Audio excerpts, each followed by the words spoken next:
मैं अपने दोस्त के साथ एक मोहल्ले की सुनसान गलियों में चक्कर काट रहा था। हम मोटरसाइकिल पर थे। हमारा इरादा किसी मोटरसाइकिल वाले को ही लूटने का था, लेकिन गली इतनी सुनसान थी कि कोई भी मोटरसाइकिल और गाड़ी हमें आती नजर नहीं आ रही थी कि जिसे रोककर हम पिस्तौल दिखाते, उसे डराते धमकाते और कीमती सामान और पैसा उससे हथिया लेते। मुझे ये काम करते हुए लगभग 1.5 साल हो चुका था, लेकिन मेरा दोस्त अभी अनाड़ी था। उसे अभी कुछ ही दिन हुए थे, यही कोई हफ्ता 10 दिन। इसलिए रिवॉल्वर हाथ में पकड़ते हुए भी उसके हाथ कांपने लग जाते थे। अगर हम कहीं चोरी करते, किसी औरत का जेवर उतारते और अगर वो औरत रोने लगती तो मेरा दोस्त कहता, यार जाने दे, ये औरत तो मुझे शक्ल से ही मजलूम लगती है। उसकी इस तरह की बातों को सुनकर मैं उसे गुस्से से घूरने लगता। पिछले 4-5 दिन से मैं अलग अलग मोहल्ले के सड़कों की खाक छान चुका था, लेकिन 4-5 दिनों में मुझे नाकामी का मुंह ही देखना पड़ा था। कोई भी शिकार हमारे हाथ नहीं आया था। अब तो हमें कोई गाड़ी मोटरसाइकिल नजर नहीं आ रही थी, और अगर कोई आदमी काबू में आ भी जाता तब भी उसकी जेब से बिजली और गैस के बिल ही निकलते थे। 4 दिन में मैंने कुछ भी चोरी नहीं की थी। मैंने सोचा क्यों ना हम आज एक घर पर ही जाकर डाका डाल लें, कुछ ना कुछ तो निकलेगा। जिस इलाके में हम मौजूद थे वहाँ ज़्यादातर लोअर मिडिल क्लास घराने ही थे। मैंने अपने दोस्त से कहा कि इस बार मैं किसी भी कीमत पर खाली हाथ नहीं जाऊंगा।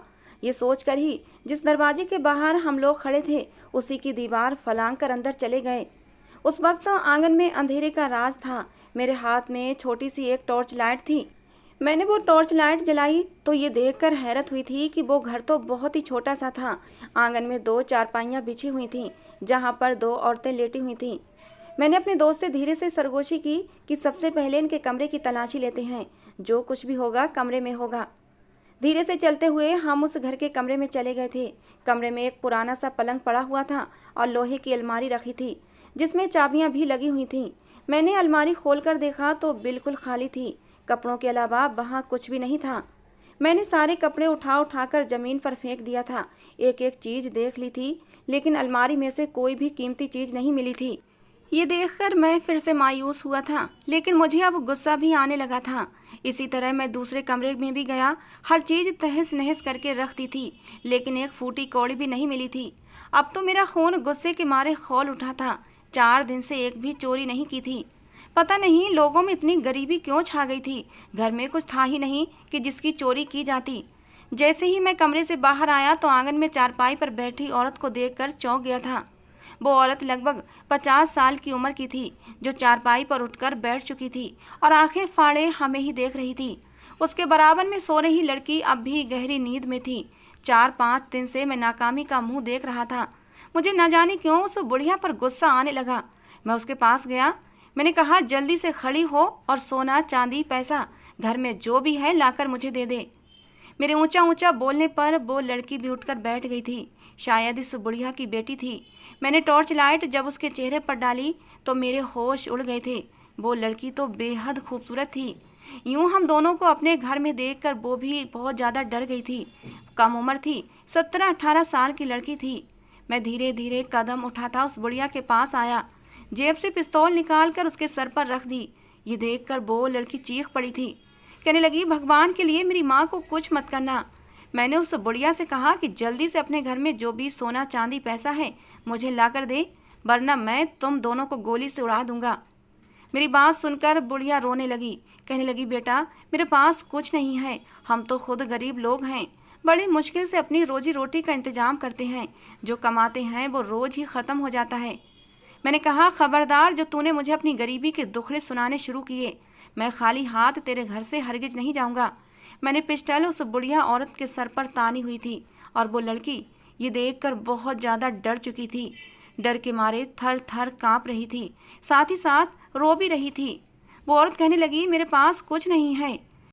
मैंने पिस्टल के बटन पर उंगली रखकर दबाना शुरू ही की थी कि तभी वो लड़की अचानक से हाथ जोड़कर मेरे सामने आ गई। कहने लगी, भगवान के लिए मेरी माँ को कुछ मत करना, मैं देती हूँ तुम्हें सोना भी और पैसे भी। ये सुनकर मैंने हैरत से उस लड़की को देखा था। वो लड़की तो बहुत ही डरपोक थी, बहुत घबराई हुई थी और इस हालत में उसका हुस्न देखने लायक था। मैं न चाहते हुए भी उसे ही देखे जा रहा था। पूरे घर की तलाशी तो मैं पहले ही अच्छी तरह ले चुका था। घर में कुछ भी न था, फिर वो कहाँ से मुझे सोना चांदी देती। मैं तो बस उस औरत को परेशान और डराने की कोशिश कर रहा था ताकि अपना डर और खौफ फैलाकर वहां से चला जाऊं। मैंने पिस्तौल औरत के सर से हटाई और उस लड़की के पास जाकर खड़ा हो गया। मैंने कहा, चलो मेरे साथ। तुमने जेवर और पैसा आखिर कहाँ छुपा रखा है? मुझे लगा वो लड़की मुझे कमरे में लेकर जाएगी, लेकिन वो मुझे कमरे में लेकर नहीं गई थी, बल्कि मुझे आंगन में लगे एक पेड़ के नीचे लेकर आ गई और एक जगह बैठकर मिट्टी खोदने लगी। ये देखकर मेरी अक्ल हैरान हुई थी। उसने कहा, पैसे छिपा रखे थे मैंने यहीं इसी जगह पर। उसने जल्दी जल्दी एक गहरा सा गड्ढा खोदा और फिर 10,000 रुपये उस गड्ढे से निकाल कर मुझे देने लगी। साथ में सोने की एक चैन और एक अंगूठी भी थी, वो भी उसने मेरे हाथ पर रख दी। मैं उसे ही देख रहा था। उसके हाथ बेहद दूधिया थे, खुद भी दूधिया रंगत की मालिक थी। उसके चेहरे के नक्श भी बहुत हसीन थे। इस वक्त वो मिट्टी खोदने में इस कदर बिजी थी कि उसे अपने दुपट्टे का भी होश नहीं था, जो उतरकर उसकी गोद में गिर चुका था। मेरी नजरें थीं कि उससे हटने को तैयार न थीं। न जाने क्यों मेरा दिल उस लड़की पर बेईमान सा हो चुका था। हालांकि मैं खुद शादीशुदा था, मेरी पत्नी थी, मेरी एक बेटी थी। चोरी करना मेरी मजबूरी थी और वो थी मेरी गरीबी। फिर मैं जब घर पर फाके होने लगे तो मैं हर जायज नाजायज तरीके से कमाना शुरू कर दिया था, क्योंकि दिन भर की मेहनत मजदूरी के बाद भी मैं इतने पैसे घर नहीं ला पाता था जिससे अपनी पत्नी और अपनी बच्ची का पेट भर सकता। और एक दिन की चोरी हमें इतना दे जाती थी कि हम हफ्ता भर बैठकर आराम से खा पी सकते थे। मेरी पत्नी ने आज तक मुझसे नहीं पूछा था कि मैं ये जो कुछ कर रहा हूँ जायज़ कमाई है या फिर नाजायज़। वो तो मेरी जेब से पैसे निकालती, नई नई चीज़ें घर के लिए ले लेती थी। मेरे घर में बहुत जल्दी एसी, फ्रिज, यहाँ तक कि नया फर्नीचर सब कुछ आ चुका था। मैंने चोरियाँ लगभग 1-1.5 साल पहले शुरू की थीं, लेकिन कभी किसी औरत की तरफ गंदी नज़र से नहीं देखा था। लेकिन ये सच है कि उस लड़की के हुस्न पर मैं मर मिटा था। उस लड़की ने सब कुछ निकाल कर मेरे हाथ में रख दिया था। कहने लगी, बस अब और कुछ नहीं है हमारे पास। भगवान के लिए मेरी माँ को कुछ मत कहना। हम दोनों ही एक दूसरे का सहारा हैं और मेरी माँ के सिवा मेरा कोई नहीं है। वो लड़की मेरे हाथ जोड़कर विनती कर रही थी, लेकिन मेरी नज़रें तो अब भी उसके हुस्न पर टिकी हुई थीं, जो मुझे बुरी तरह घायल कर चुका था। मैंने जेवर और पैसे अपने दोस्त को पकड़ाए और कहा, इन सबको रुमाल में बांध लो। वो औरत रोते हुए कहने लगी कि ये मैंने अपनी बच्ची के दहेज के लिए इकट्ठे किए हैं। पाई पाई करके मैंने ये सामान जोड़ा है। भगवान के लिए ये सब कुछ लेकर मत जाओ, किसी गरीब की हाय मत लो। मैंने पाई पाई जोड़कर ये सब कुछ बनाया है। लेकिन मुझ पर उनके आंसुओं का कोई असर नहीं हुआ था। मैं इतने पाप कर चुका था कि मेरे दिल पर काली स्याही फैल चुकी थी। अब किसी के आंसू विनती करना मुझ पर असर नहीं करता था। जाने से पहले मैंने उस लड़की से कहा, मेरे साथ कमरे में चलो। ये सुनना था कि उस लड़की के साथ उसकी माँ का भी रंग उड़ गया था। उसकी माँ जल्दी से मेरे पैरों में गिर गई, कहने लगी, भगवान के लिए ये जुल्म मत करना। जो कुछ हमारे घर में जमा पूंजी थी वो सब कुछ तुम लेकर जा रहे हो। ठीक है, ले जाओ, हम मना नहीं करते, बल्कि मेरी बच्ची ने खुद अपने हाथों से निकाल कर वो जमा पूंजी तुम्हें दे दी है, लेकिन मेरी बच्ची को बर्बाद मत करना। ये सब सुनकर मेरा दोस्त मुझसे कहने लगा, ये क्या कर रहे हो तुम? देखो, चोरी तक तो बात ठीक है, लेकिन ये सब करना पाप है। उसकी बात अभी पूरी भी नहीं हुई थी कि मैंने पिस्टल उसके सर पर तान दी थी। मैंने कहा, ज़्यादा बकवास की तो तुम्हें भून कर रख दूंगा। शैतान पूरी तरह मेरे दिमाग पर हावी हो चुका था। मुझे किसी भी बात का कोई एहसास नहीं था। मैंने बड़ी बेदर्दी से उस लड़की का बाजू पकड़ा और उसे खींचते हुए कमरे में ले जाने लगा। वो लड़की रोने लगी, अपनी माँ से कहने लगी, माँ मुझे बचा लो। फिर मुझसे कहने लगी, भगवान के लिए मुझे बर्बाद मत करो। मेरी मंगनी हो चुकी है, मेरा रिश्ता टूट जाएगा, कोई भी लड़का मुझसे शादी नहीं करेगा। भगवान के लिए मेरी इज्जत पर दाग मत लगाओ। वो रो रही थी, हाथ जोड़कर विनती कर रही थी, यहाँ तक कि मेरे पैरों में गिर पड़ी थी। लेकिन मेरी आंखों में तो इस वक्त शायद पट्टी बंध चुकी थी। मैंने उसकी इज्जत को बुरी तरह तार तार करके रख दिया था। बड़ी ही बेरहमी से मैं उसके साथ पेश आया था। वो खुद को मुझसे छुड़ाने लगती तो मैं उसे मारने लगता। उसकी इज्जत को रौंद के मैं कमरे से बाहर आया था। उसकी सिसकियों की आवाज़ें अब भी मेरे कानों में गूंज रही थीं। मैं बाहर आया तो उसकी माँ बेजान शरीर के साथ चारपाई पर बैठी हुई थी। उसकी रंगत बिल्कुल सफ़ेद पड़ चुकी थी। नज़र झुकाए वो यूं बैठी थी जैसे अपना सब कुछ हार बैठी हो। लेकिन मैं कमीनगी से हंसता हुआ वहाँ से बाहर चला गया था। अपने किए पर मुझे कोई भी अफसोस नहीं था। जैसे ही मैं बाहर निकला, मेरा दोस्त मुझसे कहने लगा, ये तुमने अच्छा नहीं किया। वो नया नया इस काम में शामिल हुआ था, इसलिए उसका ज़मीर पूरी तरह मरा नहीं था। मैंने तो गरीबी के हाथों मजबूर होकर बहुत जल्दी ही अपने जमीर का गला घोंटकर उसे मार दिया था। पहले मैंने चोरी चकारी शुरू की और फिर शराब भी पीने लगा था, और आज तो मैंने ये पाप भी कर लिया था। मुझे ना पहली चोरी करते हुए शर्म आई थी, और ना ही पहली बार शराब का गिलास पीते हुए, और ना ही आज ये पाप करते हुए मुझे शर्म आई थी, और ना ही कोई अफसोस था। मेरा दोस्त मुझे नफरत और गिरी हुई नज़र से देख रहा था, और फिर तेज तेज कदम उठाकर मुझसे आगे चलने लगा। कहने लगा, चोरी तक तो ठीक था, तुम गरीबी के हाथों मजबूर थे और मैं भी गरीबी का सताया हुआ था, तभी तो तुम्हारे साथ चोरी में शामिल हो गया था। मगर हमारे उसूलों में ये कहीं भी नहीं लिखा कि हम किसी औरत की इज्जत तार तार करें। उस लड़की की इज्जत खराब करते हुए तुम्हें जरा भी शर्म नहीं आई? तुम्हारी ज़मीन ने तुम्हें ललकारा नहीं, क्योंकि तुम भी तो बेटी और पत्नी वाले हो। उसने मेरी गैरत जगाने के लिए अभी बस इतना ही कहा था कि मैंने एक जन्नाटेदार थप्पड़ उसके मुंह पर मार दिया था। अगले ही पल मैंने उसका गिरेबान पकड़ा और वहीं सड़क पर गिराकर पिस्टल उसके सर पर तान दी थी। मैंने कहा, तेरी हिम्मत कैसे हुई मेरी बेटी का नाम लेने की? इतना कहकर मैंने उसे पिस्टल के बट से मारना शुरू कर दिया। उसके माथे से खून का फव्वारा निकला था। वो मुझे धक्का देकर दूर कर रहा था। कहने लगा, मैं गरीबी के हाथों मजबूर होकर चोरी करने पर मजबूर जरूर हुआ हूँ, मगर मैं बेगैरत और बेजमीर नहीं हूँ कि किसी मासूम लड़की की इज्जत को तार तार होता देखूं और कुछ भी ना बोलूं। वो मुझे धक्का देकर वहां से जा चुका था, और मैं उसे कह रहा था कि तुझे मैं इस गिरोह से निकलवा कर रहूँगा। मैं तुझे अब इस गैंग में शामिल रखना ही नहीं चाहता। मैं उसे बुरा भला कहता हुआ आगे बढ़ने लगा। मुझे कुछ साल पहले का एक हादसा याद आने लगा जो मैंने ऐसे ही अपनी आंखों के सामने देखा था। वो पहली बार था जब मैं गरीबी के हाथों सताया हुआ था और इस गैंग में नया नया शामिल हुआ था। अपने माँ बाप का इकलौता बेटा था। माँ बाप ने मुझे पढ़ाया लिखाया। उन्होंने अपनी सारी जमा पूंजी मेरी पढ़ाई लिखाई पर खर्च कर दी थी, ताकि मैं पढ़ लिख कर एक अच्छा अफसर बन सकूं और उन्हें खूब कमा कर दे सकूं, उनका नाम रोशन कर सकूं। जब मैंने पढ़ाई पूरी कर ली तो डिग्री लिए हर कंपनी में जाकर इंटरव्यू देने लगा, मगर जहां भी जाता मुझसे ज़्यादा पढ़े लिखे और पहुंच वाले लोग वहां मौजूद होते थे। हर जगह सिफारिश काम आ जाती थी। मुझे हर जगह ये देखकर मायूसी होती है कि कहीं मैं यहाँ भी रिजेक्ट ना हो जाऊँ। मुझे पहले ही वहाँ पहुँचे हुए लोग मौजूद होते थे। कुछ लोग मेरे जैसे भी होते थे जो मायूसी भरी बातें करते थे। कहने लगते, ये तो सारा सिफारिश का काम होता है। हमसे कम ग्रेड लेने वाले लड़के की अभी अभी हमारे सामने ही सिफारिश आई है। ये लड़का उस नौकरी के लिए सेलेक्ट कर लिया जाएगा। अब हमारा यहाँ रुकने का कोई फ़ायदा ही नहीं। फिर भी किस्मत आजमा लेते हैं, मगर हमें विश्वास है हमारी नौकरी नहीं लगेगी। हर तरफ सिफारिश का राज था। मैंने कई जगह नौकरी के लिए अप्लाई किया, मगर कोई ख़ास रिस्पॉन्स ना मिल सका। मेरे माँ बाप बूढ़े हो चुके थे। मेरे पापा दिन रात मेहनत कर करके बिस्तर पर जा लगे थे। एक वक्त वो भी आया जब मेरे बाप बीमारी की हालत में ही इस दुनिया से चले गए और अकेली मेरी बूढ़ी माँ रह गई।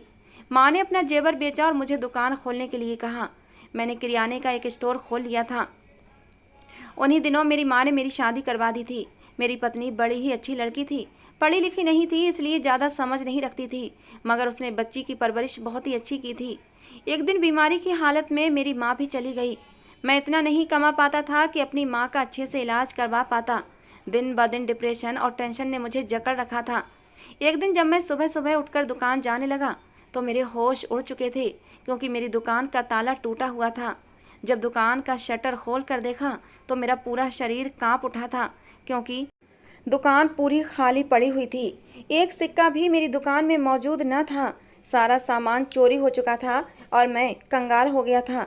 चोर मेरी दुकान पर हाथ साफ करके जा चुके थे। सारा सामान भी ले गए थे। दुकान का किराया मेरे सर पर उधार था। मेरा सब कुछ खत्म हो चुका था। मेरे हाथ में एक पाई भी नहीं बची थी। मैं घर पर पड़ा रहता, कोई काम धंधा था नहीं। जैसे तैसे करके मैंने खुद को संभाला था और दुकान का किराया चुकाया। सोचने लगा, आखिर अब क्या करूं? घर में फाके पड़ने लगे थे। ऊपर से बिजली का बिल और गैस की कीमतें दिन ब दिन बढ़ती जा रही थीं। कुछ समझ नहीं आ रहा था कि करूं तो क्या करूं। तभी मेरी मुलाकात एक आदमी से हुई थी। मुझे सड़क किनारे मायूस बैठा देखकर वो मेरे पास चला आया था और जब वजह पूछने लगा, मैंने उसे बताया कि मुझे नौकरी दिलवाने की कृपा करें, मैं बहुत मुसीबत से गुजर रहा हूँ।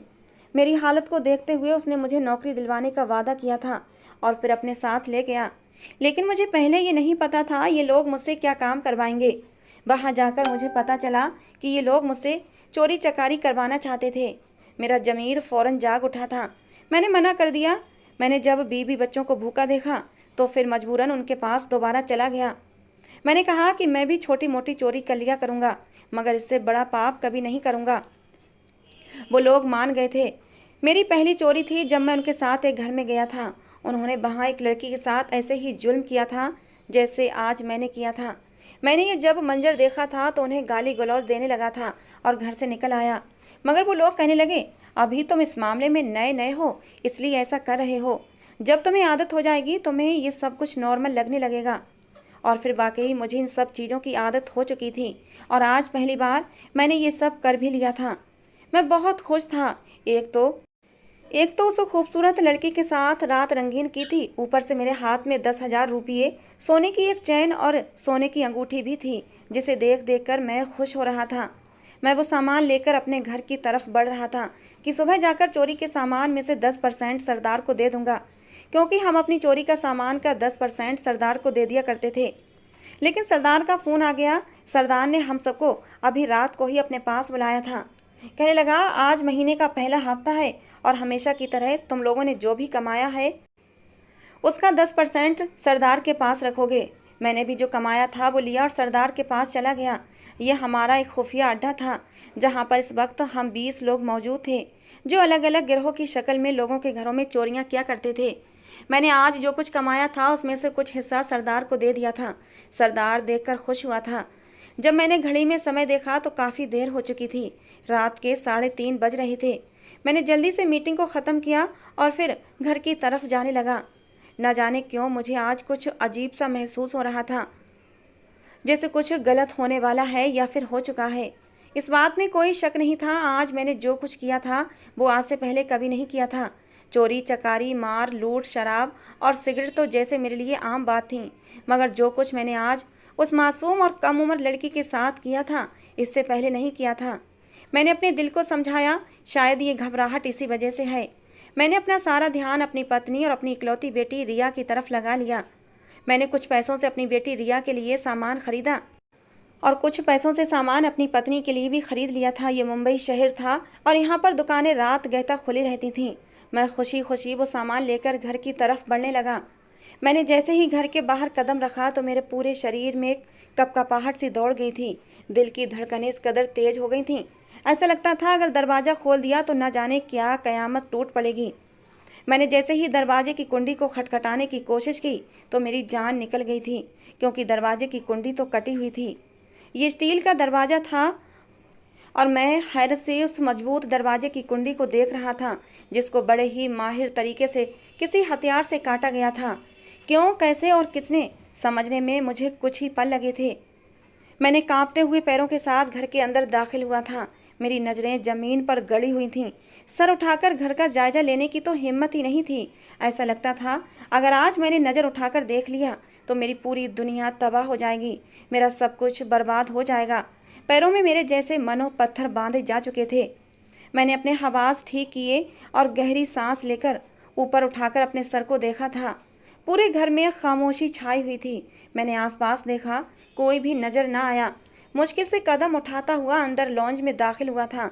अभी लॉन्ज में कदम रखा ही था कि सामने का मंजर देखकर मेरा दिल ऐसा लगा किसी ने सीने से निकाल दिया हो। लॉन्ज की हर चीज़ बिखरी हुई पड़ी थी, आसपास गिरी पड़ी थी, सामान टूटा फूटा पड़ा था। मैं उस गिरे हुए सामान को देखता हुआ आगे बढ़ने लगा। जब और आगे आया तो मुझे दीवार के सहारे बैठी हुई अपनी पत्नी दिखाई दी थी, जिसका दुपट्टा गिरा हुआ था, बाल बिखरे हुए थे, चेहरा लाल था। उस पर एक अजीब सा सख्ता सा सवार था।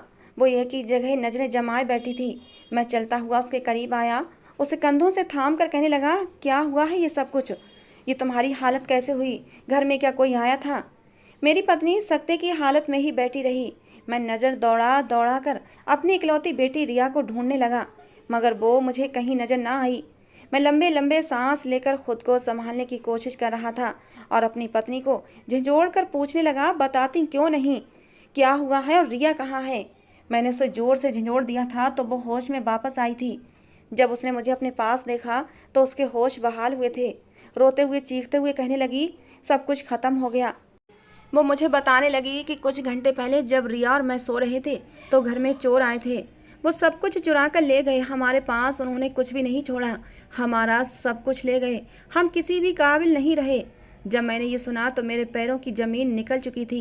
ये वही समय था जब मैं किसी और के घर में डाका डाल रहा था। मेरी पत्नी रो रही थी और अपने बाल नोच रही थी। सदमा मुझे भी था, मगर मुझे मेरी बच्ची की चिंता सता रही थी। वो मुझे कहीं भी नज़र नहीं आ रही थी। मैंने उसे कहा, रिया कहाँ है?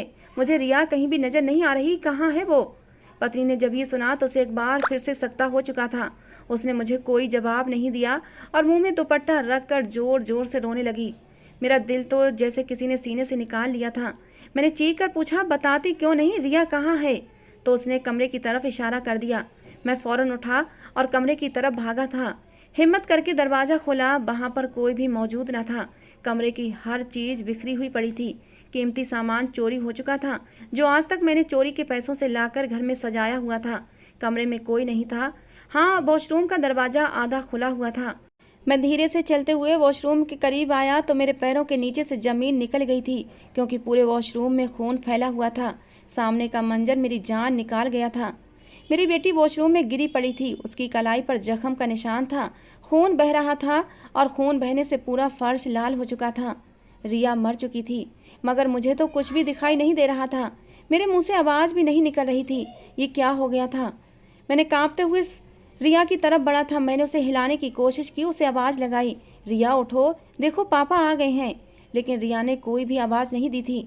पिछले महीने तो मेरी बेटी 16 साल की हुई थी। कितनी खुश थी वो अपने बर्थडे को लेकर, और बड़े ही धूमधाम से मैंने उसका बर्थडे मनाया भी था। लेकिन आज वो कैसी चुपचाप पड़ी थी।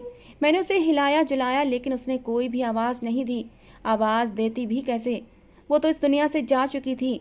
मैंने फ़ौरन रिया को उठाया और अस्पताल ले जाने लगा, मगर मेरी पत्नी ने मेरा हाथ रोक दिया। कहने लगी, कोई फ़ायदा नहीं, इसने उसी पल अपनी जान दे दी थी जब चोरों ने इसकी इज्जत पर हाथ डाला था। वो लोग कमरे से बाहर निकले तो मैं कमरे में गई थी, मगर रिया ने वॉशरूम में लगे शीशे को तोड़कर उसके कांच से अपनी कलाई काट ली थी। मैं सर पीटने लगा था, खुद को नोचने लगा था, अपना सर दीवार पर मारने लगा, दहाड़े मार मार कर रोने लगा था। दीवार पर सर मारने की वजह से मेरा सर फट चुका था। आखिर ये सब कैसे हुआ था? आज मैं किसी और की इज्जत पर हाथ डाल रहा था और वही सब कुछ पलटकर मेरी बेटी के पास आया था। मेरी बेटी जान की बाजी हार चुकी थी। मैं रो रो कर सारी हकीकत अपनी पत्नी को बता रहा था। मेरी पत्नी ने जब ये सुना तो मेरे मुंह पर एक जोरदार तमाचा मार दिया। कहने लगी, तुझे शर्म ना आई? ये तेरे ही बुरे काम थे जिसका खमियाजा तेरी बेटी को भुगतना पड़ा। तो जैसे बाप को तो मर ही जाना चाहिए। ये बात सुबह तक पूरे मोहल्ले में फैल चुकी थी। अपनी बेटी का अंतिम संस्कार करने के लिए जब मैं पहुंचा तो वहाँ एक अर्थी और लाई गई थी। मैं तो पत्थर बना देख रहा था। मोहल्ले वालों ने पुलिस को भी खबर कर दी थी और मैं तो खुद हथकड़ी लगवाने के लिए तैयार था। शायद इसी तरह मेरे गुनाहों की माफ़ी हो सकती थी। वहाँ एक अर्थी और लाई गई थी और उस अर्थी को भी मेरी बेटी की तरह चिता के हवाले कर दिया गया था। ये उसी माँ की अर्थी थी जिसकी बेटी की इज्जत को रात को मैंने रौंद कर रख दिया था। वही बूढ़ी औरत जो मेरे आगे हाथ जोड़कर अपनी बेटी की इज्जत की भीख मांग रही थी, मुझसे विनती कर रही थी, मुझे दुहाइयाँ दे रही थी, लेकिन मैंने उसकी एक न सुनी थी और उसकी बच्ची की इज्जत तार तार कर दी थी। वो माँ सदमे से मर चुकी थी। मेरे पास सिवाय पछतावे और माफ़ी के कुछ भी नहीं बचा था। मुझे नहीं पता उस लड़की का क्या हुआ था। उस रात जब मैं उसके साथ ज़बरदस्ती कर रहा था, उसने मुझे रोते हुए विनती की थी कि हम माँ बेटी एक दूसरे का सहारा हैं। मेरी माँ के बिना इस दुनिया में मेरा कोई नहीं, और उसकी माँ उसे छोड़कर चली गई थी सिर्फ और सिर्फ मेरी वजह से। पता नहीं उस लड़की का क्या हुआ था। अंतिम संस्कार में जितने भी लोग थे मैंने आंखें फाड़ फाड़ कर देखा था। मुझे कहीं भी वो लड़की नज़र नहीं आई थी। बस कुछ ही लोग थे जो शायद उसके मोहल्ले के थे। वो लोग उस औरत का अंतिम संस्कार करके चले गए थे। मैं थके हुए कदमों से घर आ गया था। मुझे किसी भी पल अब चैन नहीं आता था। मेरी पत्नी मुझसे नफरत करती है। हर वक्त मेरी मासूम भोली भाली रिया का चेहरा मेरी आंखों में घूमता रहता है। मैं रातों को चीख चीख कर उठ जाता हूँ। ऐसा लगता है कि जैसे रिया मुझसे चीख चीख कर अपने ऊपर हुए जुल्म का हिसाब मांग रही है। वो कह रही है कि पापा, जो भी मेरी हालत हुई उसके जिम्मेदार आप हैं। आपकी वजह से मैंने ये दर्द सहा है। मेरी पत्नी मेरे साथ रहने पर मजबूर थी क्योंकि वो बिना पढ़ी लिखी लड़की थी। उसका कोई सहारा नहीं था, लेकिन उसके दिल में अब भी मेरे लिए कोई जगह कोई सम्मान नहीं था। मैं बस अपनी ज़िंदगी काट रहा था। मैंने एक हॉस्पिटल में चपरासी की नौकरी कर ली थी। सारा चोरी चकारी का काम छोड़ दिया था। जो थोड़े बहुत पैसे मिलते थे उससे हम दोनों पति पत्नी अपना जीवन काट रहे थे। इस बात को लगभग 1.5 साल गुजर गया था। एक दिन मैं अपने काम के अनुसार अस्पताल में सफाई कर रहा था कि तभी मुझे किसी के रोने की आवाज़ आई थी, जो डॉक्टर से कह रहा था, प्लीज़ मेरी पत्नी को बचा लो, उसे कुछ नहीं होना चाहिए वरना मैं भी मर जाऊंगा। मैंने मुड़कर देखा तो मैं हैरान रह गया था। वो कोई और नहीं, मेरा वही दोस्त था जो उस रात मेरे साथ चोरी करने उस लड़की के घर गया था और उस लड़की की इज्जत तार तार करने पर मुझे बुरा भला कह रहा था। मैं उसके पास आ गया। उसने मुझे फ़ौरन ही पहचान लिया था, लेकिन मुझे देखते ही नफ़रत से मुंह फेर लिया। मैंने कहा, मेरे दोस्त मुझे माफ़ कर दे। उस रात मैं तेरी बात मान लेता तो आज मेरे ऊपर ये कहर न टूटा होता। वो कहने लगा, लेकिन मुझे तुझसे कोई बात नहीं करनी। मुझे कोई फ़र्क नहीं पड़ता कि तेरे ऊपर क्या बीती है। हाँ, ये पता है उस रात के बाद मैं बिल्कुल बदल गया था। मैंने अपने सारे पापों से माफ़ी मांग ली थी और आज मैं एक अच्छी खुशहाल ज़िंदगी जी रहा हूँ। वो मेरी बात सुनने को तैयार नहीं था। उसे अपनी पत्नी की चिंता थी जो फिर सब पीड़ा से तड़प रही थी। उसने शादी कर ली थी और उसकी पत्नी आज एक बच्चे को जन्म देने वाली थी, लेकिन उसकी पत्नी की डिलीवरी में कुछ समस्याएं पैदा हो गई थीं। डॉक्टर नाउम्मीद थे कि मां को बचाना मुश्किल है और इसी वजह से मेरा दोस्त रोहित रो रहा था और डॉक्टरों की विनती कर रहा था कि उसकी पत्नी को कुछ नहीं होना चाहिए। लेकिन भगवान की कृपा हुई थी कि सब कुछ नॉर्मल हो गया था। डॉक्टरों की जी तोड़ कोशिश के बाद उसकी पत्नी ने एक सेहतमंद बच्चे को जन्म दिया था। उसकी पत्नी ने एक चांद से बेटे को जन्म दिया। वो बहुत खुश था, पूरे अस्पताल में मिठाई बांट रहा था। मैं उसके खुशी से चमकते चेहरे को देख रहा था। उसने बुराई के रास्ते को अपनाया जरूर था, लेकिन जल्दी ही उस बुराई के रास्ते से हट भी गया था और आज उसके जीवन में सच्ची खुशियां थीं। मैं उसके पास गया तो उसने मिठाई का एक टुकड़ा मेरे मुंह में भी डाल दिया। कहने लगा, जितनी भी खुशियां मेरी ज़िंदगी में हैं सिर्फ तुम्हारी वजह से हैं। मैं हैरत से उसका मुंह देख रहा था। कहने लगा, मेरी पत्नी से नहीं मिलोगे? मैंने हाँ में सिर हिला दिया। कहने लगा, तुम दूर से ही मेरी पत्नी को देखना, मैं नहीं चाहता तुम उसके सामने जाओ। तुम्हारे जैसे इंसान का साया भी मैं अपनी पत्नी और अपने बच्चे पर पड़ने देना नहीं चाहता। मैं उसकी बात पर शर्मिंदगी से सर झुका गया था। वो मुझे कमरे के सामने ले गया और एक खिड़की खोल दी और मैंने जब खिड़की से अंदर देखा तो मैं दंग रह गया था। उसकी पत्नी कोई और नहीं, वही लड़की थी जिसकी इज्जत मैं उस रात रौंद आया था। आज उस लड़की के चेहरे पर सच्ची खुशी चमक रही थी। बीते हुए दर्द का कोई भी निशान उसके चेहरे पर नहीं था। शायद वो अपने गुजरी हुई तकलीफ और दर्द भरे पलों को भूल गई थी। रोहित की मोहब्बत ने उसे सब कुछ भुला दिया था। मैं एकदम ही खिड़की से हट गया था। रोहित मेरे सामने आ गया। कहने लगा, उस पूरी रात मुझे चैन नहीं आया था। पूरी रात मैं तड़पता रहा था। रह रहकर उस मासूम लड़की की चीखें मेरे कानों में सुनाई देती थीं और मैंने एक फैसला कर लिया था उस लड़की को सहारा देने का। मैं तीसरे दिन ही उस लड़की के घर पहुंच गया था, लेकिन तब तक मुझे पता चला उसकी माँ इस सदमे में मर चुकी थी। वो अनाथ हो गई थी, उसका कोई भी नहीं था। मैंने उससे शादी कर ली और उसे ज़िंदगी की सारी खुशियाँ दी। धीरे धीरे वो सारे गम भूल गई है, मुझसे बेपनाह मोहब्बत करती है और मैं भी उससे बहुत मोहब्बत करता हूँ। मेरे दिल को आज बहुत सुकून है और मेरे पास भगवान का दिया सब कुछ है। नंदिनी मेरे लिए बहुत ही खुशकिस्मत साबित हुई थी। उसके कदम मेरे घर में क्या पड़े कि मेरे घर में किसी भी चीज़ की कोई कमी ना रही। आज मैं उसके साथ एक खुशहाल ज़िंदगी जी रहा हूँ और तुमने जो पाप किए थे उनकी सज़ा तुम भुगत रहे हो। मुझे पहले ही पता चल गया था कि तुम्हारी बेटी के साथ क्या हुआ था, लेकिन मैं तुम्हारा चेहरा भी देखना नहीं चाहता था, इसलिए मैंने तुमसे मिलने की कभी कोशिश ना की। और आगे भी हाथ जोड़कर विनती है कि मेरी ज़िंदगी में कभी दखलंदाजी मत करना, क्योंकि तुम जैसे इंसान से दूर रहना ही अच्छा है। ये कहकर रोहित चला गया था अपनी पत्नी और अपने बच्चे के पास। मैंने खिड़की से झांक कर देखा, वो अपने बच्चे को गोद में लेकर उसके माथे को चूम रहा था। उसके बाद उसने अपनी पत्नी के माथे को भी चूम लिया था। कितना खुशहाल परिवार था। मेरी आंखों में आंसू आ गए थे। काश मैं वो सब कुछ न करता तो मेरा भी ये खुशहाल परिवार होता।